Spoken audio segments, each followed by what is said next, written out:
যে কোনো বিপদ, কারো ক্যান্সার দেখে যদি এই দোয়াটা আপনি বিশ্বাসের সাথে পড়েন, জীবনে কোনোদিন ক্যান্সার রোগে আক্রান্ত হবেন না।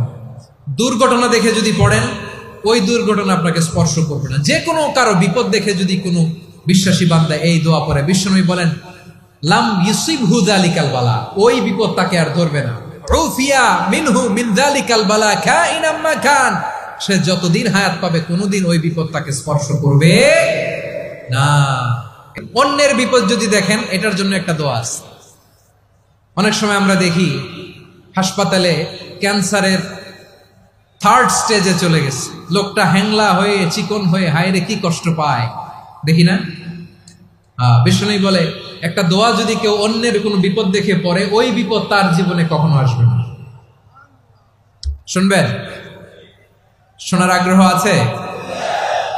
অনেক সময় হয় যে আমরা মহাসড়ক দিয়ে যখন চড়ি, দুর্ঘটনায়, আইরে আল্লাহ, দুর্ঘটনায় মানুষের মাথা একদিকে, দেহ আরেকদিকে, ব্লিডিং, এরকম হয় না?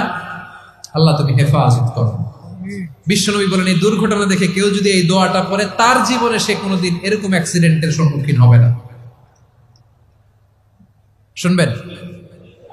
বিশ্বনবী বলেন অন্যের বিপদ দেখে কেউ যদি পড়ে, আলহামদুলিল্লাহিল্লাযী আফানি মিম্মা বাতালাকা বিহি ওয়া ফাদ্দালানি আলা কাসীরিন মিম্মান খালাকা তাফদীলা, মানে প্রশংসা সে আল্লাহর, যে আল্লাহ তাআলা তোমাকে যেই জিনিস দিয়ে পরীক্ষা করেছে, আমাকে ওইটা থেকে বাঁচিয়ে দিয়েছে।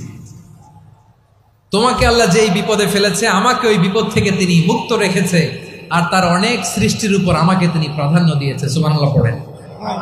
যে কোনো বিপদ, কারো ক্যান্সার দেখে যদি এই দোয়াটা আপনি বিশ্বাসের সাথে পড়েন, জীবনে কোনোদিন ক্যান্সার রোগে আক্রান্ত হবেন না। দুর্ঘটনা দেখে যদি পড়েন, ওই দুর্ঘটনা আপনাকে স্পর্শ করবে না। যে কোনো কারো বিপদ দেখে যদি কোনো বিশ্বাসী বান্দা এই দোয়া পড়ে, বিশ্বনবী বলেন লাম ইউসিবহু যালিকাল বালা, ওই বিপদ তাকে আর ধরবে না। উফিয়া মিনহু মিন যালিকাল বালা কাইনাম মা কান, সে যতদিন হায়াত পাবে কোনোদিন ওই বিপদ তাকে স্পর্শ করবে না।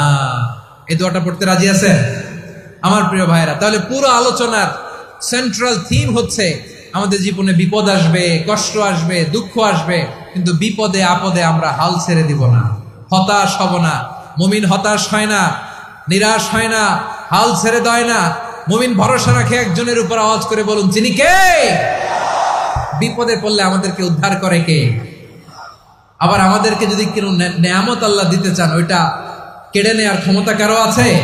তাহলে আমরা কানেক্টিভিটি বাড়াবো কার সাথে?